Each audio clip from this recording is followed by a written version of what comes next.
Նիկոլ Փաշինյանը պառակտում է մեր եկեղեցին, պառակտում է մեր հասարակությանը։ Մենք բոլորս գիտենք ինչպես են հոգևոր դասի երեսները հայտնվել այդ վիճակում։ Նրանցից շատերին մի քանիսի ես անձամբ ճանաչում եմ եւ կարող եմ վստահ ասել, որ նրանց կարծիքը Նիկոլ Փաշինյանի մասին շատ ավելի ոչ դրական է, քան շատ ընդդիմադիրների։ Էլի է եղել այսպիսի բան, նրանք էլի են ուզել անկախությունը մինչև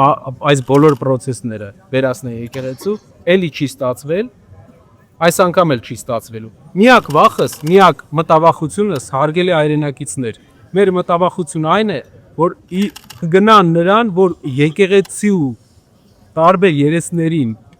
հաշելով կոմպրոմատներով, թե ոչ կոմպրոմատներով իրենց կողմը կգնան պառակտման եկեղեցու։ Իսկ եկեղեցին մնացել է մեր ազգային միասնության վերջին կետերից մեկը։ Այսինքն մենք պետք է մի ժայռ ունենանք, որի վրա հենվում ենք եւ ազգային միասնությունից ենք խոսում։ ՔԼՉ-ի հետ բանակցողները ու ՔԼՉ-ից ամենքան շորցուցում ստացողները թող իրենց ովքեր նայեն, թե ով ում ազդեցության տակ է,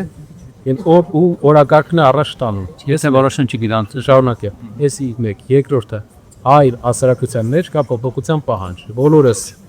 միահամուռ կերպով, բոլորս փողոցում, մարդկանց հետ շփման մեջ, այս օրերի ընթացքում մենք բոլոր տեղերը տեսել ենք, որ մեր ժողովուրդը ուզում է փոփոխություն։